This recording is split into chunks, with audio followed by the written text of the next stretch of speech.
everyone, it's Maki here. Gundam Wing is celebrating its 30th anniversary this year. To mark the occasion, Endless Waltz was shown in cinemas in Japan. The film was presented with remastered audio in the modern Dolby Cinema sound format. There was also a special talk session featuring the voice actors. Among them was Mr. Hikaru Midorikawa, who voiced the protagonist Heero Yui, and Ms. Akiko Yojima, who voiced the heroine whale Lina Peacecraft. What comments did they share? Let's take a look at them together. Before we dive into the main topic, I have a quick announcement to make. On my channel, I'm inviting support through membership. For just 99 cents a month, you can get a name badge and access to the comment section. Now then, let's get started. Mr. Midorikawa discussed Endless Waltz with a hint of humor. Even back in the day with the TV anime, there were all sorts of strange directorial choices that made me laugh.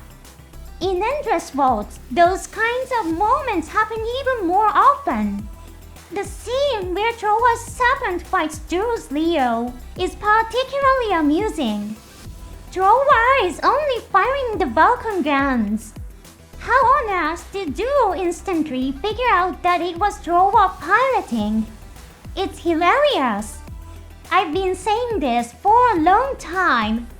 In that scene, Trowa's serpent is standing still, firing the double Gatling guns mounted on its arms.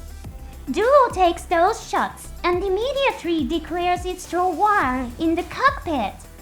What do you think about that? The audience seems to burst into laughter upon hearing Mr. Midorikawa's comment. However, depending on your interpretation, this scene does not necessarily feel strange. In the world of Gundam Wing, the Leo is considered a highly durable mobile suit. Even in the sequel, Frozen Torpedo is described as extremely tough. In the TV anime series, the Leo also demonstrates impressive defensive capabilities.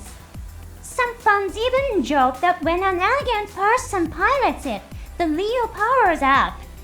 Nevertheless, the armor of a mobile suit isn't uniformly strong. Natural joints and movable parts are more vulnerable.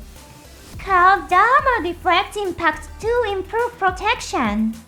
A skilled pilot can adjust which part of the mobile suit takes the hit depending on the enemy's weapon. Someone capable of performing such delicate techniques would be considered an ace pilot, wouldn't you agree? So let's take a closer look at Trowa's attack. The Serpent is using its double Gatling guns. Meanwhile, Duo's Leo is focusing entirely on evasive maneuvers. He doesn't try to withstand the Gatling fire with his armor and close in for an attack. Perhaps Trowa was actually targeting the Leo's weaker armor spots with pinpoint accuracy. After all, Trowa is the pilot of the Gundam Hebiums. His skill with ranged weapons is exceptionally high. Duo is also an extremely capable Gundam pilot.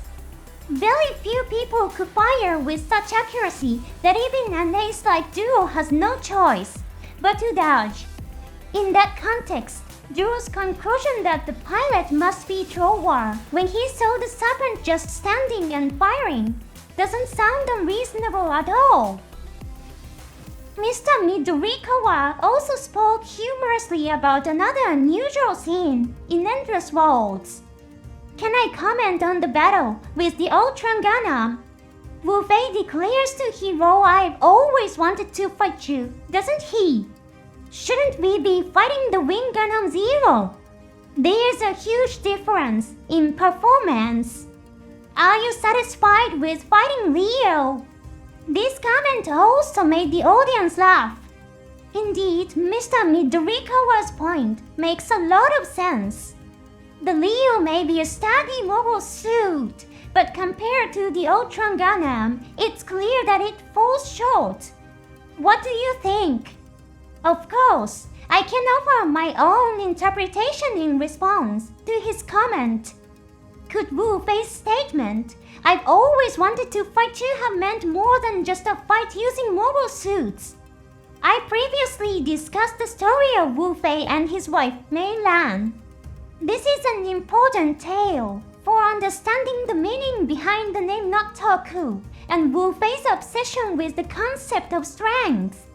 Mei Lan piloted the Taogi Isu Shilong and fought, but she lost her life. Most of the enemies were defeated by Wufei's Shenlong Gundam. However, Mei Lan died at the end of the story from injuries sustained while piloting the Taogi Isu. If you judge her by the standard of being able to defeat enemies, then yes, she was weak. However, Wufei told her, "You are strong, stronger than anyone."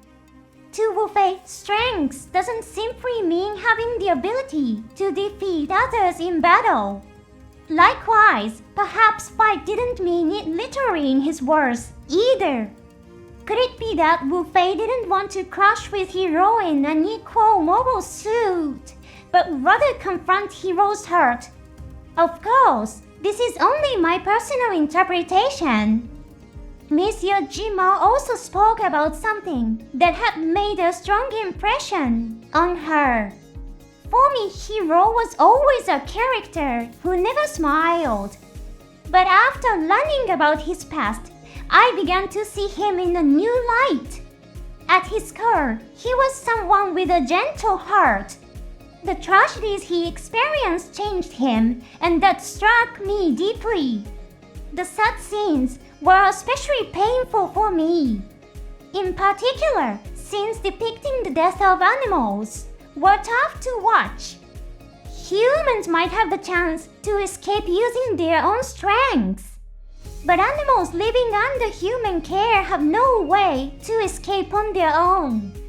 That's why those moments were very hard to watch. In response, Mr. Midorikawa added, "That scene was heartbreaking, wasn't it? Perhaps it would have been better if they had used PA censorship, at least." He said this jokingly. Miss Yojima laughed and replied, "That's just a nonsensical idea." The audience laughed along too. I also found the scene where the dog dies to be incredibly sad. However, it is precisely because such a scene is shown so clearly that we can truly sense the change in Heero's heart. Similar ideas have been explored in other Gundam series, too. For example, in Sea Destiny, the protagonist's family is explicitly killed on screen. The decision to depict human corpses so vividly in an anime intended for children sparked debate among the production and TV station staff. However, director Mizuo Fukuda staged the scene based on his belief that it is by clearly depicting this that the audience is forced to think about what war really means. By depicting something as cruel as the death of a cute dog, the audience can truly feel the change in Heero's heart. This scene also made a powerful impression on Miss Yojima. One could argue that the voice of Lee Liner in Endless Roads gained weight precisely because of such a scene. What memories do you have of Endless Roads? If you'd like to, please share them in the comments. Rewatching scenes that made an impression on the voice actors while remembering their comments might reveal new things to you. What do you think when you watch the scene in which Trowas Serpent opens fire? What meaning lies behind Wufei's words about fighting?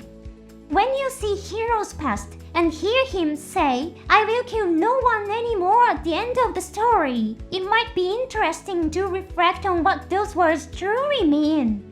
I also really love the Gundam Wing story. Let's continue to support it together. Thank you for watching until the end. See you again in the next episode.